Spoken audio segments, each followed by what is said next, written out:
without further ado, is Ask the Doctor. Get your questions ready for Dr. Armani Flood. We're going to be talking about, monitoring our sugar levels, especially as we enter our favorite eating time of the year outside of Christmas, the entire summer season. All right, let's give a warm TDH welcome and welcome back, Dr. Armani Flood. Calm down, calm down. Dr. Flood, how are you? I'm great, thank you. How are you, Mel? I'm good. Are you? Before we get into it, are you running tomorrow? Am I running tomorrow? Yeah. Is that what you asked me? Yeah. No. Okay. All right. So it's not just me. It's not just me. All right. That's cool. It's not just me. Well, Dr. Flood, thank you for joining us. I'm Thank running you to my spot before somebody else gets it. I'm going to run there. Right. See, then there is some running taking place, just not the half marathon. There you go. Dr. Flood, we're talking about sugar levels today, and as I said earlier, this is a time when you're going to see a lot of people with their plates tomorrow at the parade, and their fried chicken and potato salad and their sugary drinks and the like. Um, yeah. You might have a lot of clients after tomorrow, but we're talking about sugar levels. Why is it so important for our sugar levels to monitor them as we age? Well, it's said that Bermudians love to drink. And I'm going to add to that another stanza. Bermudians love sugar. But doesn't love us back. And when you think about the fact that our senior population is one of the fastest growing populations, both here in Bermuda and worldwide, and so many families are impacted by caring for their senior loved ones, and that's particularly difficult when that loved one has a lot of, health conditions and chronic diseases. And because all the research points to sugar as a strong causative factor in the formulation, continuation, and exacerbation of almost every chronic disease, it just makes sense to try to tackle it at its root. And as a naturopathic doctor, that's what we do. We search for the root cause of illness and practice prevention. Dr. Flood, we're just having some audio challenges. It's a bit of buzz, and then you're coming through very low. That's wasn't happening when we did the check earlier. So I don't know if something changed, but it's coming through very low, and there's a buzzing noise coming from your end. I don't know. Is this better if I sit closer to the screen? It's still low, and then it's got this buzzing noise like a boat or a car. That is something. Could it be my laptop? I turned on my laptop. Were you on that when we did the quality check? I was not. Okay, so that's the problem. All right, so there go my notes, but that's okay. I'm going to make it work anyway. No problem. And turn it off. All right. No. But in the meantime, can I just say quickly, you had a comment about whether or not, can you hear this part? Yeah, it's really buzzed. It's really, what we can do is, I would say leave the studio and then come back. I just took myself off internet. Did it stop? No, it's still a buzz noise. Okay, what do you want me to do? You can leave and then come back. Leave the studio and then come back. Leave the studio. Okay, bring me back. Don't leave me out here. All right, no problem. All right, sorry about that, audience. We do quality checks before the show to ensure that the quality is a certain level. We understand, Anika. Yeah, what we don't want to do is have Dr. Flood sharing such important information and you all not being able to properly hear it or directly engage. So once we fix that, we'll be back into the conversation. But something she said just now, Larry, in regards to sugar levels is we love sugar. It doesn't love us back, right? Yeah, it's interesting. It's such a timely conversation because 2 weeks ago, I kind of was like, all right, I'm not adding no added sugars and cutting down a good bit of my wheat. So I've noticed a difference, which I know you would, but it's just monitoring and manage it versus, acting like it's not there. So it's such a timely conversation for me. Yeah, indeed. All right, let's bring Dr. Flood back in. Let's see. Hi, Dr. Flood. Hi, King. You sound louder. This buzz is still there, but we can work with this, Dr. Flood. I'm sorry. No worries. It happens. You have no idea how difficult this morning was. The devil is a liar. I almost didn't make it, and so sometimes it's a little dribbling. me to hear this information right before the first holiday of the season. So no, we're sorry, but you were saying something before you went off just now. You wanted to say something. Well, yeah, I was just saying that sugar is implicated in so many of the health conditions that primarily affect our seniors, these chronic, long standing, debilitating illnesses such as diabetes, heart disease, elevated cholesterol, arterial disease, overweight, obesity, inflammation, pain, you know. And so, if we can go ahead and cut that off at its root cause, and help prevent that as we enter the senior years. And even if we did not do it early, we can still start now to help seniors avoid what are really their most challenging health problems. Yeah, and you've said this on this show before, that you know if we tackle things while we're young, it makes it easier as we age. But I think we're challenged, Dr. Flood, is what are some early signs or symptoms of high blood sugar levels that people should be aware of? Well, thank you for that question. You know, there's always a loud conversation about diabetes, and particularly type 2 diabetes in Bermuda. That is the type of diabetes that is caused by and impacted by what we eat, our diet. And so, you know, without going into too much detail, I didn't really prepare to talk about diabetes per se, but one may experience excessive thirst, excessive urination, fatigue, wounds that won't heal. There are a number of small and more prominent symptoms that can indicate diabetes, and really, people should be tested regularly for the onset of type 2 diabetes. It's a simple test, it's inexpensive, even if you're not insured. Most people can't afford to visit a doctor, visit a clinic, and say, hey, can you test me for diabetes? It's prominent in my family. I'm feeling a certain kind of way. I heard this, you know, on a talk show, read it on Google or whatever, and have yourself tested for diabetes. But when it comes to sugar, it's not just diabetes that it affects, as I said. Sugar, and here we're talking about excess consumption of refined white sugar. I want to be clear, there are a lot of sweeteners in this world. Sugar is a predominant sweetener that some research shows is found in up to 70 or 80% of all the foods in the supermarket. Can you imagine that? There are hidden sugars. All sugars don't taste sweet. All sugars are not evident as you look at that product, as you look at ketchup or even things like sauces and just bread and pizza dough, pizza sauce. I mean, places where you would not even expect to find sugar, bang, there it is. That's so interesting because we only think of sugar like when it comes to like sodas or juices, and we don't consider it. And like you said, the breads and stuff, because you don't taste that sweetness, right? That's right.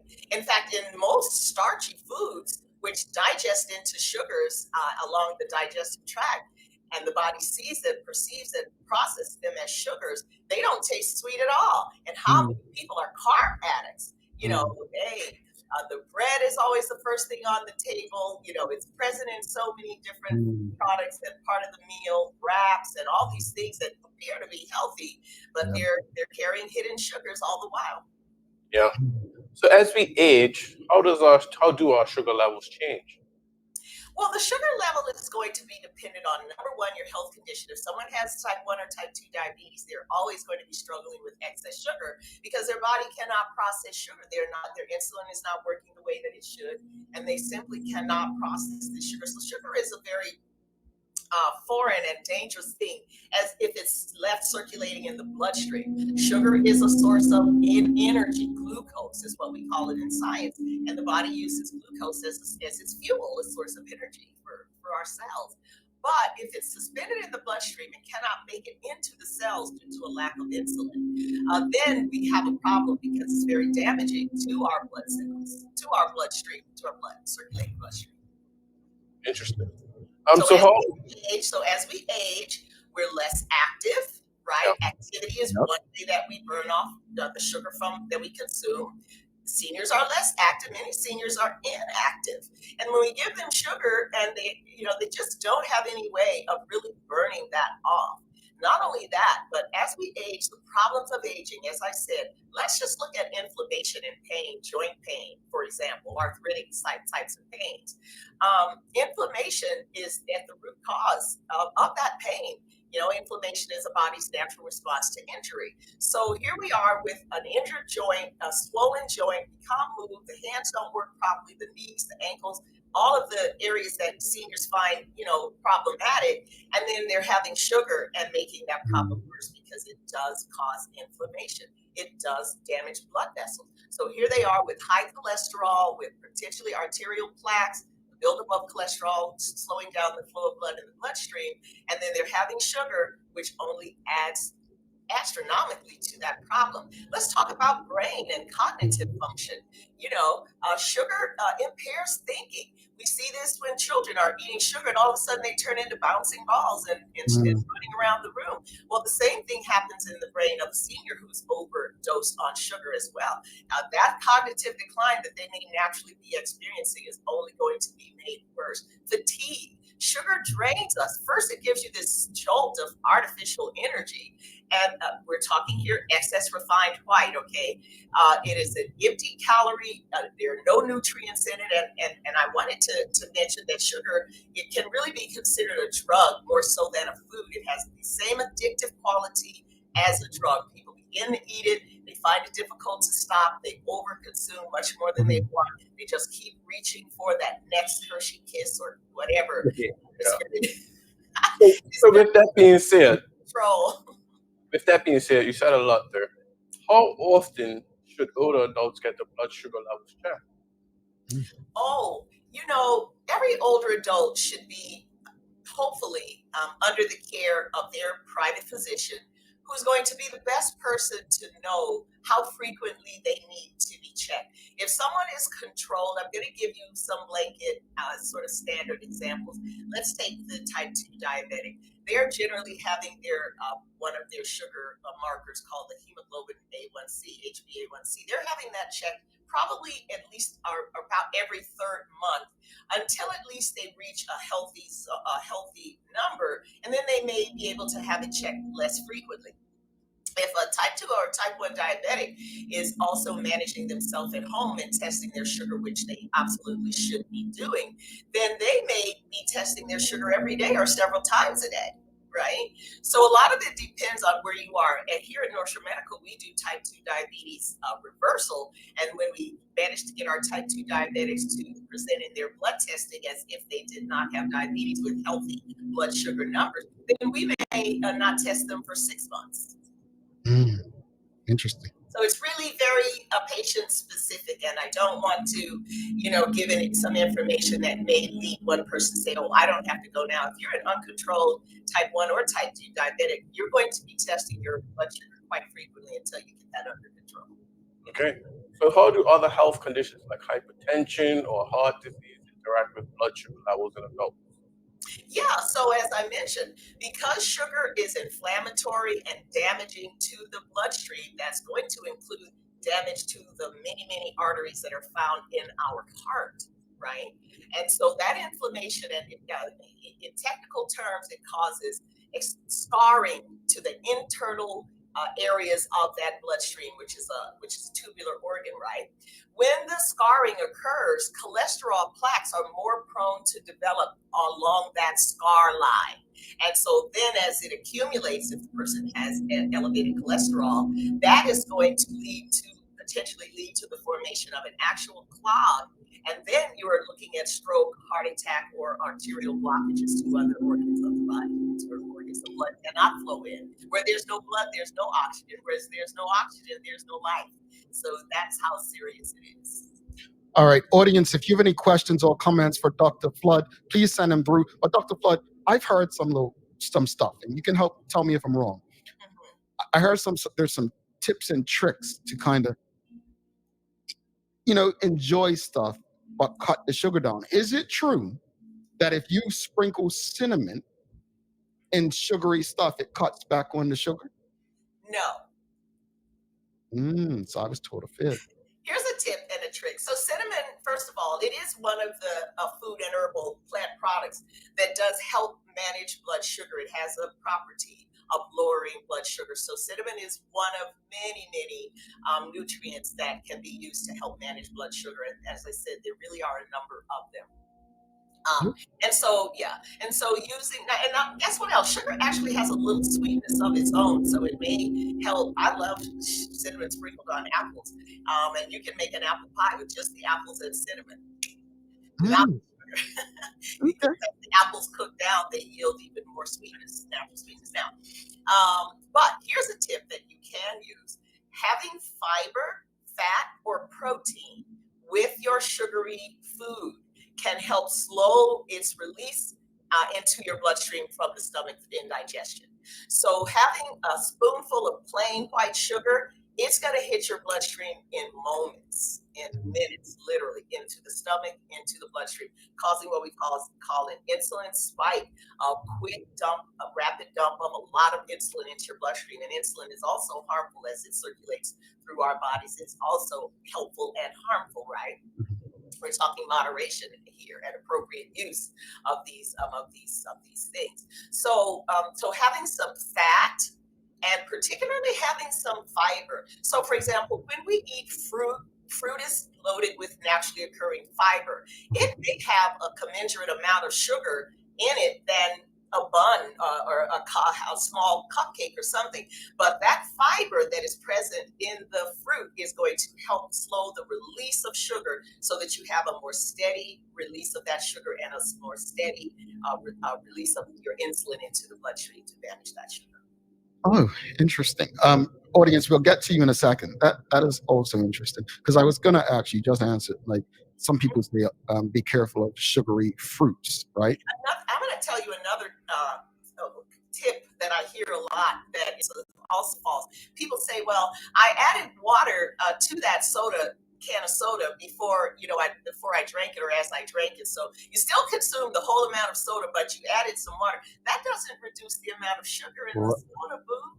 You know the Yeah, yeah. That well, that sugar brings us is to still there. Manuela Dawn. She's asking, does water intake lower the blood sugar level? No, not at all. I mean, being dehydrated and not having enough circulating water in your system is going to make everything worse, including your sugar consumption, including how fast that sugar might spike your insulin. It's much better to be well hydrated, but before you consume the sugar, not as a part of eating the sugar. I always find it fascinating because I became like this probably like 12 years ago. Um, you'd go to somewhere for lunch in Bermuda and you'd buy your lunch and then you'd always pick up, and I'm not going to name brands, but a juice.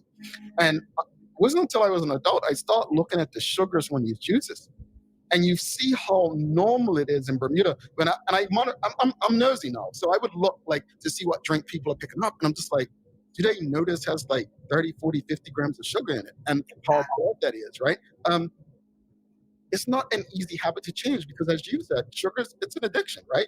Like, Addiction. what are It is some an addiction. steps, especially again, we're going into summer.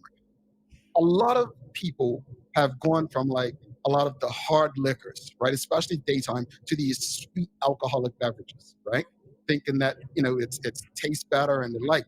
What can we do to kind of reduce that? Like, how can we encourage people? You know what? Just have one or share it with somebody. You know. It's a double whammy with the effect of the alcohol Mhm. added to the effect of the sugar. It's really a one-two punch when it comes to these sweet alcoholic beverages. And the industry is reaching out to younger and younger people to capture younger and younger drinkers with these sugary alcoholic drinks. Another pet peeve of mine is Bermuda Drink. This is that mixture of sweetened powdered Kool-Aid, and then you add some ginger beer to that, and let's throw in some pineapple juice for good measure, and then a lot of people add sugar to that, and Yeah. then we're serving that at church functions and children's parties, and people are gobbling this stuff down. It's so unhealthy. Please, Mhm. let's change that, Bermuda. Let's use some sparkling water with some juice added to it, and let's feed our loved ones something that is not going to contribute to their early demise. Yeah. You know what?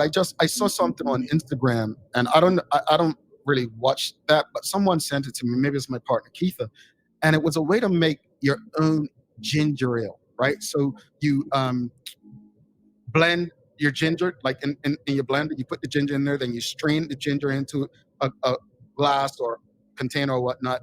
Then you add sparkling water and then a squeeze of lemon. And you pretty much have a good tasting pure ginger drink without any loaded sugar. That sounds really, really delicious. And I don't want to leave without saying there are some better sweeteners than plain refined white sugar, which tops the list of baddies. Actually, there's another sugar called fructose, which is actually a little less, even less healthy than plain sugar, but less often used in our baking. It's a food industry sugar. But there is a sugar. There's of course stevia, which is a naturally produced sugar from a tiny little plant whose leaves are very, very sweet, and you're finding that in a lot more products. There's also monk fruit. People are familiar with that. Some of these other sugars do not increase your glucose burden in the bloodstream, and so they're better for those who are monitoring their sugar for health reasons. But they also can be rather tasty. There's one called xylitol, which is actually also very good to prevent cavities in your teeth instead of causing cavities like sugar does. So, there's a lot going on that's helping us move away from sugar because worldwide it's quite accepted that sugar is super dangerous. It's consumed by the pounds and pounds and pounds. Like research shows that people are eating on average, like 20 pounds or 40 pounds of sugar a year. Mhm. Absolutely mad. You Yeah. find in a lot of countries now. When we were recently in England, you really can't buy sugar loaded drinks. They literally do not sell them. Yeah, I think it's actually against the law. So the same beverage that you'll pick up on this side of the world that will contain, let's do the sugar math, every teaspoon is 4 grams. So you're looking at a soda having, 20, 30 grams or 40 grams of sugar. That's 10 spoonfuls of sugar, much more than you would add at the Yeah. table. But theirs might have only 20 have that much, but the only problem is they're using artificial sweeteners, which Yeah. unfortunately are no better for our health in the long run. So right now we're entering summer day camp season, Mhm. and one of the things I just remember going to summer day camps is my mother didn't allow us to have like drink boxes or juice boxes, whatever they call them. Like we just couldn't. As a child, I just felt we couldn't have fun. But how important is it, for parents to, like, what, remove the juice box and give them water or stuff like that? What advice would you give parents who are sending their children to camps? It's hot in Bermuda. They're going to be out doing activities, Yeah. swimming and the Yeah. like. You said it. You said two really important things. One is, yeah, remove the juice box and replace it with water. It's a little more difficult because there aren't any boxed waters. There was one company that started a box water. I don't know. It didn't become a small one, so it didn't take off the way you would hope. But get your child a thermos or refillable container, and it's hot. Fill that bad boy with water and tell them I want this to be finished by the time you come home. But learning to drink water over sugary drinks takes place early in life and it takes place at home. So children are not hydrated by juice. Juice and drinks do not hydrate. They are marketed as rehydration beverages, but they actually cause more thirst. A lot of sodas and packaged, a lot of canned sodas have salt, have sodium, which makes you thirstier. Remember, the industry just wants you to buy more drink. So, water is the only real thirst quencher, folks. So drink more water, and the taste for water. There are these wonderful sparkling waters on the market today that have the essence of the taste of fruit.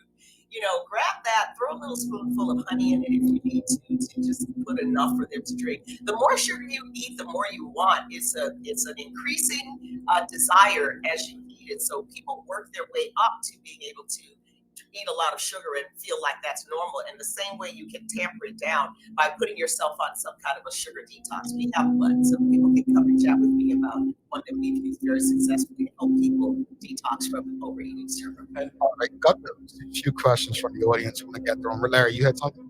no, I was just saying, thankfully, a lot of these summer day camps adopted the schools rule, and you can only bring water and not Adopted what? Yeah, because adopted the policy from the schools, and you cannot bring juice boxes or juices. You can only juices bring are water. loaded with sugar, and they Good. even if they say no sugar Oh, added, the industry trick is they can dehydrate and concentrate the juice, Mhm. making it sweeter by removing some of the water and not adding sugar. Interesting. I want to get through these next few questions, Dr. Flood. We've got quite a few from the audience. Mason Simmons, she's asking, what about ginger? Does this combat sugar intake? It's good for the digestive system, but is it combative against sugar? No, the body is very good at doing what it does, which is finding particular molecules and treating them the way that it treats them. So when you consume sugar, your body is going to do its thing. There is only one way to manage sugar, and that is through insulin. All right. We've got Anika DeShields is asking, is coconut sugar better than white sugar or the same? That's an excellent question. Coconut sugar, I didn't really do my research. Some naturally occurring sugars have a little bit of mineral in them, and that might make them a little healthier than refined white sugar, which has none.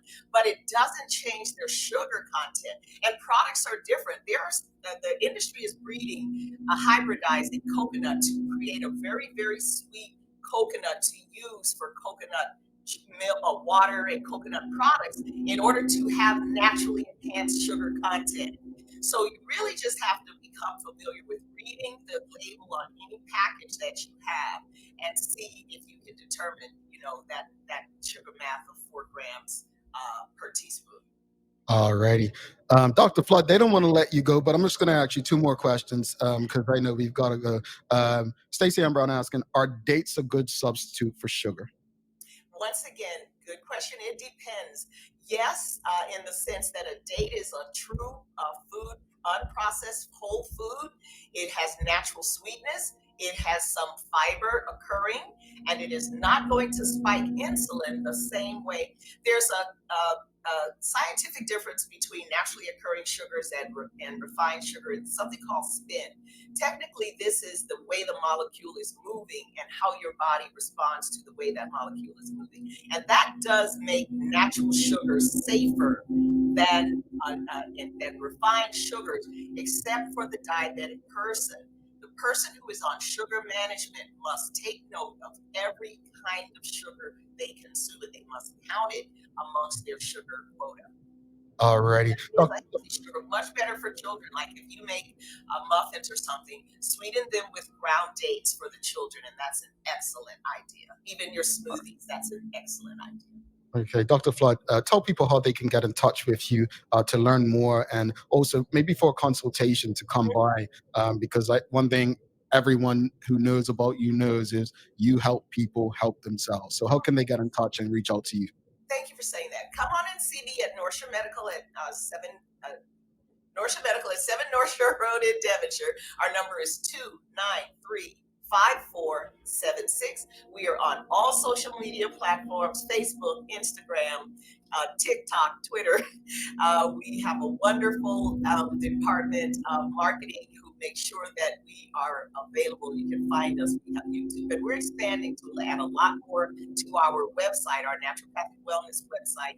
Please go on to NMAC, North Shore Medical Aesthetic Center, nmac.pm, and you can navigate over to the wellness website, and we're going to be adding content on a regular basis with a lot of helpful information for people. But come and see me. We sit down and have a really long talk about what all of your health concerns, conditions. We have a new product called the Executive Naturopathic Wellness, which is a really, really thorough examination of your health status and setting up goals and how to reach them.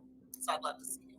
All righty. As Cheryl Peak Bowl says, bravo, Dr. Money Flood, helping people help themselves. Absolutely. I agree. And I remember, my mom came to you, and when they called me after, and I've never been a milk drinker. Like I remember the milk, the milk commercials with the mustache and milk does a body good, and I just didn't understand it, right? And I remember my sister calling me and said, Dr. Flood said, you know, no, you shouldn't be drinking milk with your cereal because of the mucus, and you broke it down and whatever. Because my mom, had cancer and lung cancer, and I said, um, we went through a generation where it was promoted like the best thing ever, and now we have people who have done such research who are educating us a bit more on it. So I appreciate it that it changes lives. And the more we understand, something I had to get myself to understand. Everyone who knows me knows I'm a French fry and potato chip guy, right? So what do I do? Discipline. I don't keep fries in my house, right? There you go. So you just that's a way to do it. Now, I can't tell the restaurants to take it out when I'm visiting, but you make the changes of things you can control. So I appreciate you, Dr. Flood. Always love having you on. There's so many different things we can discuss. Thank you for being a trooper and kind of switching up based on the conversation this morning, right last minute. And please do enjoy your holiday, and looking forward to the next great Thank conversation you. with you. Happy Bermuda Day to everyone. Shout out to my hubby. Mwah. Happy birthday, babies, for this next week. And shout out to our whole NMAC team. Our teamwork makes our dream work, and we really all love what we do, and we look forward to seeing you. Happy All right. birthday. Don't take my spot. See you soon, Dr. Dr. All right. Amani. Folks, if you appreciated that conversation, give us a thumbs up, a love, a like. Gotta love Dr. Flood. Don't go anywhere. We're going to take a quick break, final break. Oh, we have to do a giveaway today as well. So we're 55 seconds. Give us 55 seconds. We'll be back. But in the meantime, give us a thumbs up, a love, a like. You've got the daily play. See if someone can beat Larry to this. I think you have a chance. Stick with us.